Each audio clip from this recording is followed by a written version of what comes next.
Several YouTube followers, this is Half Man, Half Cichlid, have contacted me asking how I grow such huge and beautiful Amazon swords, and crypts for that matter.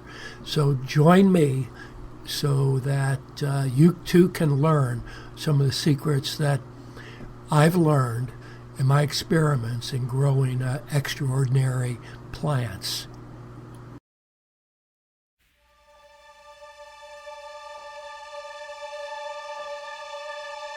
The first thing to understand about all four of my planted aquariums is that none of them have bottom substrate. They do have some substrate in planted baskets, which we'll talk about. This is my 200.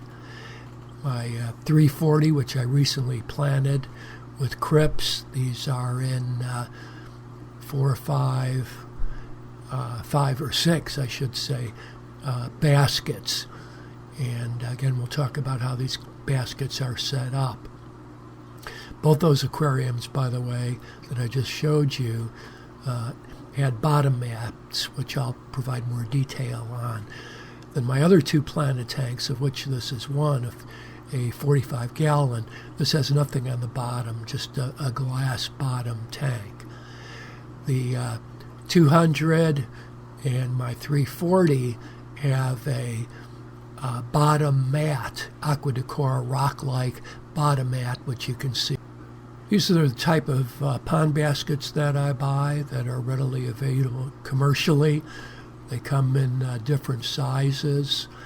You'd be amazed at how large a plant you can grow in a 3-inch or a 5-inch pot. You don't necessarily have to go with the really large pots unless you're doing crypts, which have a habit of spreading and with new shoots.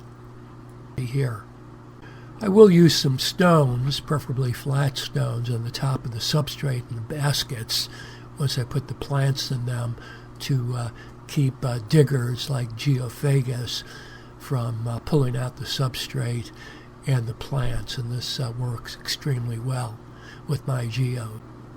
The substrate I do use, and again only within the baskets, is this eco-planted by Crypts. I understand it has some types of nutrients. There's no rinsing, and you can see up here some of the marketing pitches for buying this product and why it works so well. Here's one of my giant Amazon storage on the right side of my 200-gallon. Here's the one on the left side. This one on the left side, by the way, has been very prolific and produced dozens of small Amazon swords, which I plant in small baskets. You can see the stones I place in there so the fish don't pull the substrate out.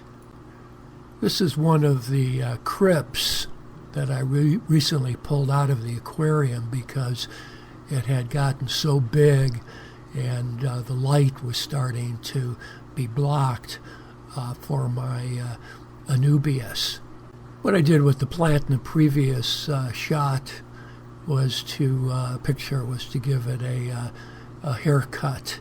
And you can see I've placed the pot of crypts back in the aquarium, and about 5 weeks later, you'd be amazed, the crypts are about a foot tall again. Looking forward to your questions and comments. Thank you for joining me, Half Man, Half Cichlid.